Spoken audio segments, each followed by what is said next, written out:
যেসব জেলা তাণ্ডব চালাতে পারে ঘূর্ণিঝড় শক্তি, সতর্কতা জারি।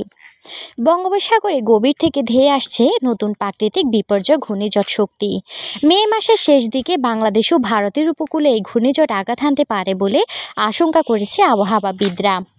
ইতিমধ্যে দেশের বিভিন্ন জেলায় টানা বৃষ্টিপাত হচ্ছে।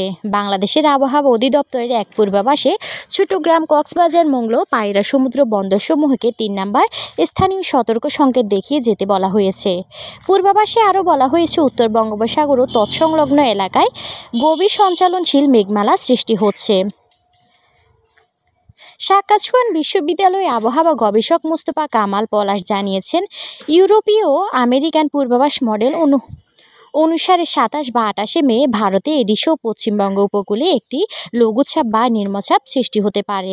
তিনি আরও জানান, সম্ভাব্য এই ঝড়ের প্রভাবে ২৯ থেকে ৩১ মে পর্যন্ত রংপুর, ময়মনসিংহ, সিলেট ও চট্টগ্রাম বিভাগে রেকর্ড পরিমাণ বৃষ্টির আশঙ্কা রয়েছে। বাংলাদেশের পাশাপাশি ভারতে আসাম ও মেঘালয় রাজ্যে একই সময়ে ৫০০ কিলোমিটার এবং এর বেশি বৃষ্টিপাত হতে পারে। বিশেষজ্ঞরা বলেছেন, ঘূর্ণিঝড়টির উপকূলের কোনো এলাকা থেকে প্রবেশ করবে তার উপর নির্ভর করবে কোন বিভাগে সবচেয়ে বেশি বৃষ্টিপাত হবে।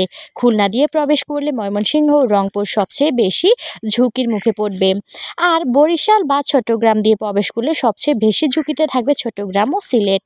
আবহাওয়া অধিদপ্তর জানিয়েছেন, দক্ষিণ পশ্চিম মৌসুমি বায়ু চট্টগ্রাম পর্যন্ত অগ্রসর রয়েছে এবং ২৭ মে নাগাদ উত্তর বঙ্গোপসাগরে একটি লঘুচাপ সৃষ্টি হতে পারে।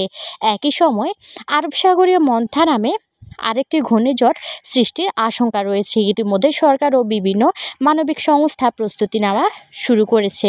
উপকূলীয় এলাকাগুলোতে সতর্কতা জারি করা হয়েছে। সাইক্লোন শেল্টার এবং উদ্ধারকারী দলগুলোকে প্রস্তুত রাখা হয়েছে। বিশ্ব আবহাওয়া সংস্থা জানায়, জলবায়ু পরিবর্তনের ফলে ঘূর্ণিঝড়ের সংখ্যা ও তীব্রতা বাড়ছে, যা উপকূলীয় জনগণের জন্য বাড়তি ঝুঁকি তৈরি করেছে। তাই সবাইকে সচেতন এবং প্রস্তুত থাকার আহ্বান জানানো হয়েছে।